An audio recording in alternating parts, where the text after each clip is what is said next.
Hey teachers, in this episode we're going to be talking about 5 tips for brand new teachers or new teachers on how you can manage behaviour more effectively in the classroom. Come on, let's get into it.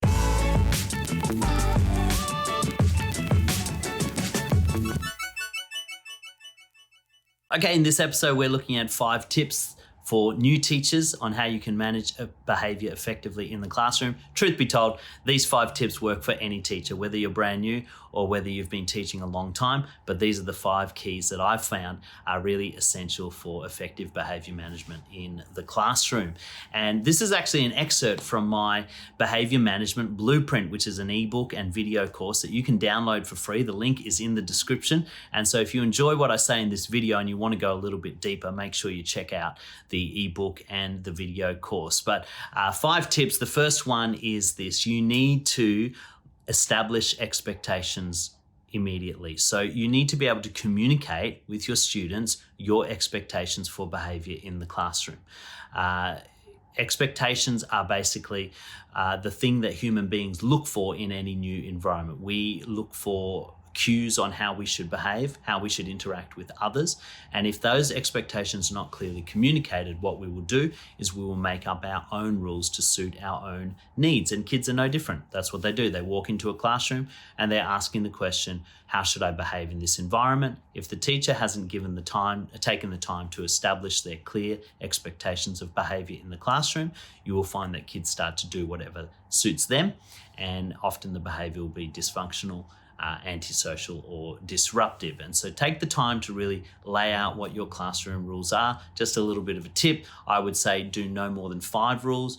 Deal with behaviors that are the most common. So you'll be talking about things like following instructions, raising your hand when you want to speak, raising your hand when you need to leave your seat.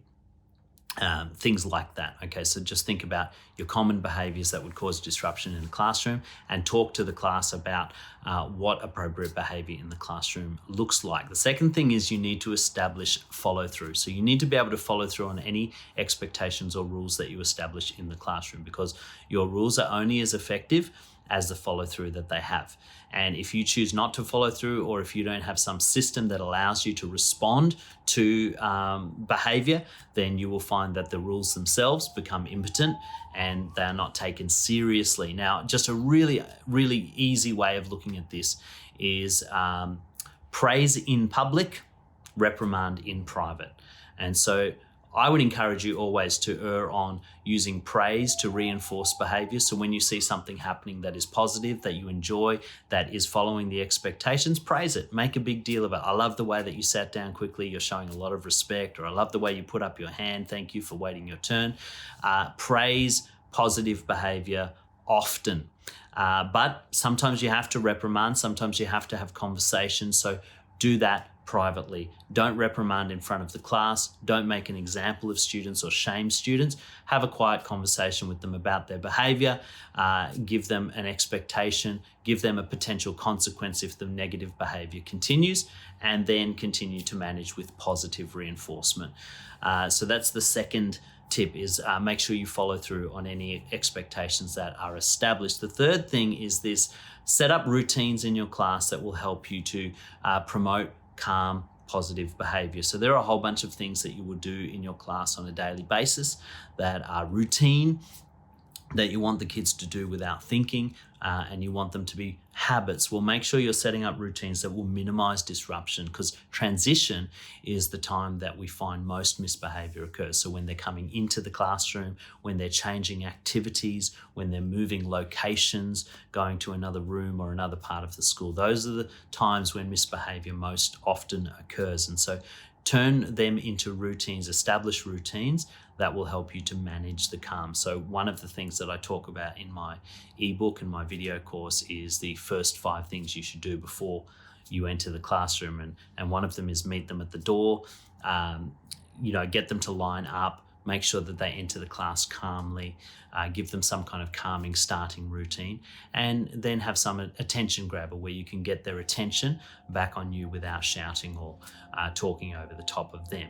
And so that's just a little routine. And once you teach it, then you reinforce it until it becomes habit. And what you'll find is it promotes calm in the classroom. The fourth tip for new teachers and established teachers is this: learn to understand the function of behavior.